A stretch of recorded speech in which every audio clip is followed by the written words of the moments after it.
It started out as a simple solution to Idaho's education funding problem. Raise taxes for the wealthiest Idahoans to hopefully lift the state out of the last spot in money spent per student in the country. So Reclaim Idaho put together a campaign to get an initiative on the November ballot that would do just that. And then they did. On Friday, the Secretary of State's office officially certified the signatures needed to get the petition on the general election ballot, something voters would decide if they like the idea or not. Turns out, though, it won't be that simple, because over the weekend, questions began to surface about the language of the petition. Just raise taxes on Idaho's top earners? Not really. Critics have pointed out, contrary to what Reclaim Idaho claims. Could it be open to interpretation, or should it be open to interpretation? Well, Joe Paris got an official interpretation from the Secretary of State and the AG's office. It was a celebration for Reclaim Idaho back on Friday. After delivering about 100,000 signatures to the Secretary of State's office earlier in the year, Reclaim Idaho's Quality Education Initiative was officially certified for the November ballot. The goal is to create a new tax bracket for any person earning more than $250,000 to help raise extra funds to invest in Idaho education. However, critics are now asking if that's the only thing the initiative will do. If you look closely at the language of the initiative, you may notice the tax rates listed for each tax bracket that reflect the rates prior to the legislature's tax cut this past session. For example, the current top bracket is now taxed at 6%, not the former 6.5% listed on the petition. Now, the language here was drafted before that was all passed, but it does beg the question, if the initiative does pass a citizen vote, does it raise taxes to the former rates, overriding the recent tax cut? Chief Deputy Secretary of State Chad Houck explains. We asked that question of the Attorney General's office.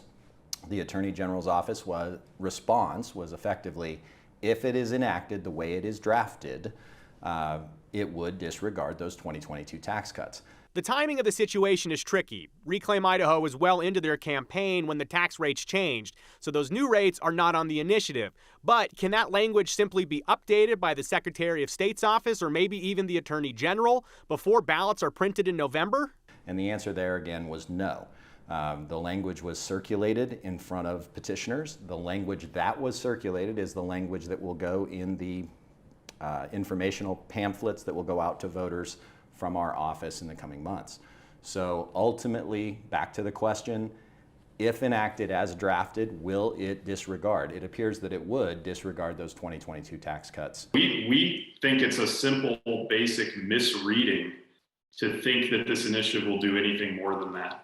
Luke Mayville, co-founder of Reclaim Idaho, says he thinks that analysis is a misread. He points to the fact that the language they wanted to add and remove to state law are underlined and crossed out respectively. The tax bracket section is untouched, except for creating another tax bracket at $250,000. It's really baffling, really, to hear this opinion from the Secretary of State because it's just a basic misreading of how legislation works. We've consulted with the former Chief Justice of the Supreme Court, Jim Jones. He's told us that we're clearly correct, that all this initiative provides for is for tax increases over the amount of $250,000 a year. Still, Houck says the guidance they've been given from the AG's office is that if the initiative passes, the entire text would be enacted, not just underlined portions. We certainly can't change the way it was drafted once it's been certified. The Attorney General's office can't change the way it's drafted once it's certified. The drafters could have pulled the petition and changed the way it's drafted if they wanted to at some point in time, but it would have meant that they would have had to start over. So ultimately, they made the decision not to pull the initiative after the tax cuts were put in place. Mayville says the petition makes it very clear in multiple sections that the only intent of the initiative is to ask voters to add a tax bracket, not alter the tax cut the legislature passed. The petition also includes a long ballot title. It includes a funding source statement. It includes a fiscal note. All of these documents make very clear that it's only income over $250,000 a year that would be taxed by this initiative, in addition to restoring the corporate income tax rate. In the end, though, Reclaim Idaho will have to get a higher power to side with them. As it stands, the guidance from the AG's office seems clear. All language is up for vote, not just the underlined portions. The only definitive statement on these questions would be the court. And if the legislature or Secretary of State or any government agency wants to undermine the intention of our initiative, we are prepared to take it to court, and we're very confident that we would prevail in court. So if you hear that, Brian, we could assume this is going to end up in a courtroom, and a judge in the end will get to probably decide on, is it the underlying portion we're voting on here, or is it the whole thing? So there are questions now. What are the scenarios? How could this play out? Well, there's a scenario where this gets on the ballot in November and it doesn't pass, and then none of this matters. It fails.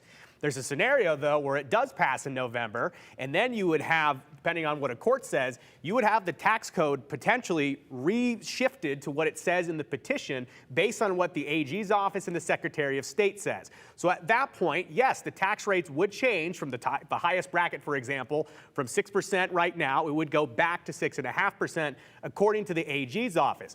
There are some options, though. The legislature, when they come back in January, could immediately write some bills to fix the code, or they could fix the entire situation. There's another whole scenario here where this does pass. The legislature comes back and they say, no, we're going to actually veto this citizen initiative, 2/3 vote. We're going to get rid of it. And there is precedent for this in Idaho. There was term limits that were passed on a citizen initiative. Right. That was vetoed. That was overrode by the state legislature. So there's a lot of different ways this could play out. We'll just really have to wait and watch. You just described 4 different scenarios, I believe. And I guess that last one you said they could just handle it through legislation. That hasn't happened so far, so I can probably bet that one's way down on the list of possibilities of legislators, lawmakers saying, let's just take care of it ourselves. So again, I guess we're just waiting to see. We do know that Idaho's going to be spending a little bit more when it comes to costs in court. Because that's definitely where this thing's headed. What did I say last week? 4 words. Yeah. See you in court. See you in court. It's on a t-shirt, 208.com. Second week in a row. Thanks, Joe.